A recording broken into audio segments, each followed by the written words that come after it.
ഇന്നത്തെ സ്പെഷ്യല് മത്തങ്ങ പയർ എരിശ്ശേരി. നല്ല സൈഡായിട്ടാണിത് സദ്യക്ക്. നിങ്ങൾ ഉണ്ടാക്കി നോക്കണം.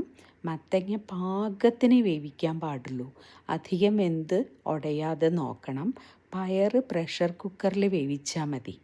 എന്നിട്ട് മഞ്ഞളും ഉപ്പുമൊക്കെ ഇട്ട് വേവിച്ച് അതിൽ അരവ് ചേർത്ത് നല്ലോണം നാളികേരും കടുകും മുളകും നാളികേരും കറിവേപ്പിലയും കൂടി വറുത്ത് ഇട്ട് കഴിഞ്ഞാൽ ഒരു ചെറിയൊരു ശർക്കരപ്പൊട്ട് വേണമെങ്കിൽ ഇടാം, ഒരു നല്ലൊരു സ്വാദിന് വേണ്ടിയിട്ട്. മത്തങ്ങയ്ക്ക് നല്ല മധുരം ഉണ്ടെങ്കിൽ അതൊന്നും വേണ്ട.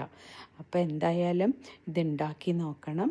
റെസിപ്പിയുടെ ലിങ്ക് ഇംഗ്ലീഷിലും മലയാളത്തിലും ഉള്ളത് ഡിസ്ക്രിപ്ഷനിലുണ്ട്. ഞാൻ റെസിപ്പിയും ടൈപ്പ് ചെയ്തിടാം. എന്തായാലും ഉണ്ടാക്കി നോക്കിയിട്ട് അഭിപ്രായം പറയൂ.